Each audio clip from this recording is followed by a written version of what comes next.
کر صاحب آپ تشریف لائے. ہم چاہتے ہیں کہ ہمارے ناظرین آپ کو پیغام صبح کے اندر ماہر جادو جنات کے طور پر تو دیکھتے ہی رہتے ہیں اور آپ سے استفادہ بھی کرتے ہیں اور ہم سے رابطہ بھی کرتے ہیں. آپ کا نمبر بھی مانگتے ہیں کہ جی ہم آپ کے پاس جانا چاہتے ہیں, آپ سے جو ہے روحانی علاج کروانا چاہتے ہیں. تو ہم چاہ رہے ہیں کہ آج ہم آپ کی جو ایک ذاتی زندگی ہے اس کے حوالے سے بھی ایک تعارف اپنے ناظرین کے سامنے پیش کریں. تو سب سے پہلے یہ فرمائیے کہ آپ کے تعلیمی سفر کا آغاز جو ہے وہ کب ہوا اور کہاں سے ہوا؟ بسم اللہ الرحمن الرحیم. الحمد للہ والصلاة والسلام علی رسول اللہ. اما بعد فاعوذ باللہ من الشیطان الرجیم. بسم اللہ الرحمن الرحیم. انا نحن نزلنا الذکر وانا له لحافظون. سب سے پہلے بچپن میں ہی والد صاحب نے تقریباً 550 مساجد پنجاب میں بنوائیں. تو ان کے ساتھ میں سفر کرتا تھا. تو سفر کے دوران شیخ ایوب کو بہت سنا, شیخ محمود الخسری کو بہت سنا, اور اسی طرح یہ سنتے سنتے نا میری آواز اس طرح کی بن گئی. ابو کو لگا شاید میں جلدی حفظ کر لوں گا, تو ابو نے میں نے ناظرہ نہیں پڑھا تو میں نے حفظ شروع کر لیا. تو حفظ میں تھوڑی سی دیر لگی, لیکن وہ دیر جو لگنا تھا وہ آج تک اس کا تجربہ جو ہے نا وہ میں لوگوں کو دے رہا ہوں, اور جو مجھے ملا تجربہ.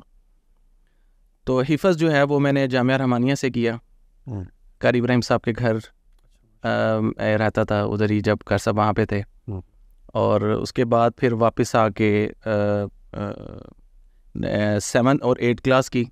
پھر اس کے بعد کلیت القرآن الکریم تربیت الاسلامیہ پھول لنگر قاری صہیب صاحب کے پاس, وہاں سے میں نے درس نظامی کی, اور پھر ساتھ ساتھ میٹرک بھی کیا, ایف اے بھی کیا, بی اے بھی کیا, اور ساتھ پھر ریگولر میرا داخلہ ہو گیا تھا ایجوکیشن یونیورسٹی میں.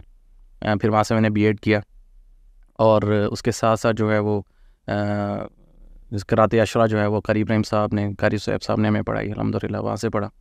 وہاں سے پڑھنے کے بعد پھر اس دوران الحمدللہ 2 دفعہ مجھے موقع ملا, 3 سال بلکہ 2 سال مدینہ میں اور 1 سال مکہ میں تراویح میں نے سنائی. ہاں وہ الحمدللہ وہ بڑا دل کرتا تھا کہ اپلائی بھی بہت کیا مدینہ یونیورسٹی میں کہ داخلہ ہو جائے, بس وہ اللہ تعالیٰ کو جیسے منظور, لیکن وہ اچھا ہو گیا. والد صاحب کے ساتھ کام کرنے کا بڑا موقع ملا, ان کے ساتھ رہنا, بات کرنا. ان کا جامعہ میں رہتے ہوئے میں اپنے اساتذہ کے ساتھ بڑا کلوز تھا, اور مجھے لگتا ہے کہ آج میرا راز جو ہے نا وہ اس جگہ پہ میں پہنچا ہوں, اللہ تعالیٰ نے اتنے فنون سے نواز دیا ہے, وہ صرف اساتذہ کی محبت تھی, ان کے ساتھ اٹیچمنٹ تھی.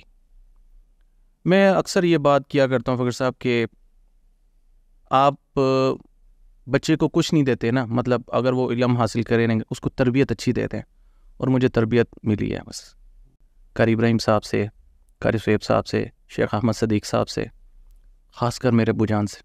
اچھا, یہ آپ کی ابتدائی زندگی جو تھی جو آپ نے اساتذہ کے ساتھ گزاری اور اپنے تعلیمی سفر کے اندر, کس شخصیت کا سمجھتے ہیں کہ آپ کے اوپر بڑا گہرا اثر تھا رہا ہے؟